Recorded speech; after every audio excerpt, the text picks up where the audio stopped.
last problem in lesson 14. It tells us that hydrogen is produced in this reaction when we have a certain volume of a certain molar phosphoric acid, and it wants to know how many molecules of H2 are produced. So I'm starting off with a certain molarity and a certain volume. So you might be thinking, well, how do I do this? But it's the same.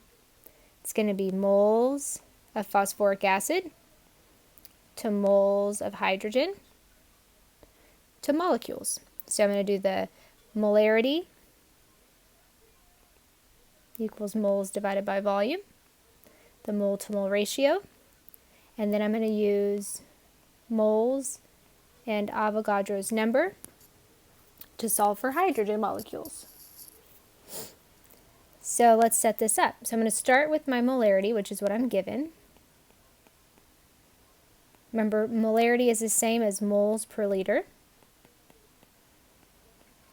I'm going to use the volume, but I need to convert that to liters.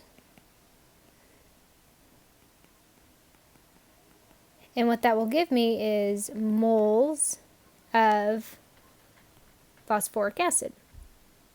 Then I'm going to use the mole to mole ratio. In this case, for every 2 moles of phosphoric acid, it's 3 moles of hydrogen gas. It's okay that this is blank. Sometimes we don't like blank ones, but just remember that each of these little brackets is a conversion factor. And so if it's blank, it just means there's not a conversion factor, and that's fine. So now I have moles canceling out. Let's do a different color. Moles canceling out, volume canceling out, and I need to use my moles to Avogadro's number, which is for every 1 mole of H2, 6.0223 times 10 to the 23 molecules. So I'm going to multiply all the way across and then divide by 2. And my final answer is going to have 4 sig figs, because that's what I'm starting with, which gives me a final answer of 9.393 times 10 to the 22nd molecules of H2 produced from this reaction.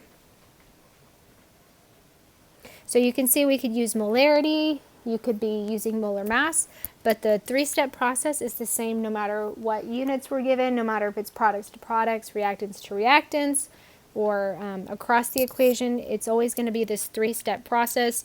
I highly recommend using a train track method because it does force you to make sure your units are canceling out and that you're using the correct unit conversion factors for each step of the equation.